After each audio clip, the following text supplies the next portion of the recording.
Hello everyone and welcome to BISP Solutions. I am CA Sanjana Mishra working as the lead functional consultant at BISP Solutions. I specialize in synthesizing and analyzing the financial data. I have 7 years of experience in NetSuite, HFM, FCCS. BISP Solutions is a tech company providing technological solutions across the globe. We have a far-flung proficiency in end-to-end implementation and support. Today we'll be looking at shipping the authorized vendor returns to the vendor. So when you ship the items to a vendor for an authorized return, you mark the items as shipped to track the progress of the order through the return process.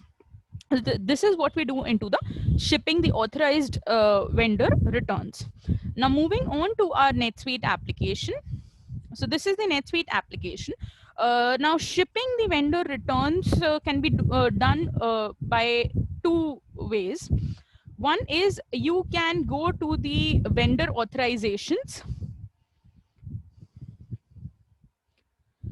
This is the vendor that has a return for which has been authorized, and now I would like to ship the return to the vendor. So what I can do is I can directly click on the return button over here and I can return the shipment from this particular uh, vendor return authorization page. Now the second way through which I can actually do it is by the ship vendor returns.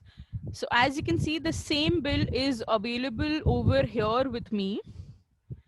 I can just click on this and submit it, and the return page, that is the item fulfillment form, will be open for me for the purpose of filling the necessary information, and I can just put up the all the information that I have.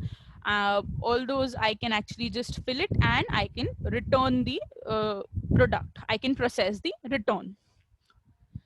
So over here, the item and the vendor, etc., is automatically fulfilled over here. Now there are different tabs which you usually find in most of the forms which you fill it, be it your bills, your purchase orders, or your authorization, like relationship, communication, system information, EFT, collections. All of these are common to mostly all of the forms that are there.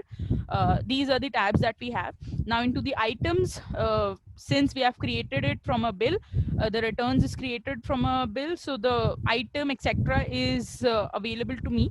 What I can do is I can partially return it by like 3 quantities or 4 quantities out of 7, or I can just fully return the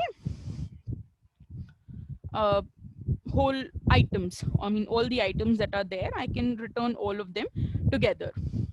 Any memo if you would like to put, you can of course put it. After you're done with the items, into the shipping, which courier service you're using or which carrier you're using, what is the shipping method that you're using, shipping cost for that particular um, the shipping and everything, the shipping cost, the address where it needs to be shipped, and every information you can fill it. Then packages, if there are 7 boxes, so the weight of each and every box, what does the package contains, package tracking number, description, etc., you can all add up to it. So here we have got 7 packages, that is 7 units. So 7 boxes have been automatically put up.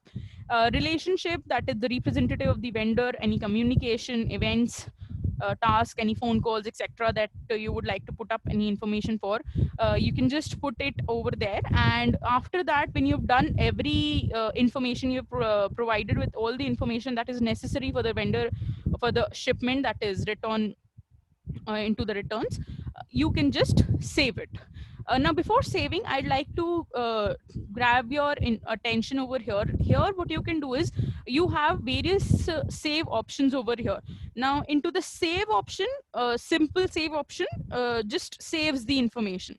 Into the save and credit, what you can do is you can save the information, and along with that, simultaneously you can enter a bill credit for this particular return. That is, you can uh, enter a vendor bill credit for this particular return, and then save and print if you want to print the check and all of those things. Any form that you would like to print, if you'd like to print this whole form, you can do that. But save and credit, if simultaneously with the save and credit option, you can return the item also, mean the start the process for the shipment returns, and you can simultaneously raise a bill credit for that particular vendor. So here I'm not raising a credit bill, I'm just saving the information. So as you can see, the information has been saved, and I'm going to go back to my bill, where I will be able to see what is the now new status for that particular bill. Just a moment. Yes, so this was the bill for which we had created a return, and before it was showing the status was pending return, and now the status has been changed to pending credit. Now when the whole shipment has been returned and everything, the process is done, I can just refund it, create a bill credit for this particular vendor. If there is no cash back, that means no bank returns that I've received, I can raise a credit for this particular return, and get either a bank return for the amount that for that amount of $21,000, or I can raise a bill credit against this particular bill, and I can use it for further purchases from this particular vendor. So this is how you ship the you ship the vendor returns into the NetSuite application. So this was all from my side. In case of any questions, queries, consultation, or any information on NetSuite application or any other Oracle EPM cloud, you can of course just get back to us at www.bispsolutions.com. Thank you so much.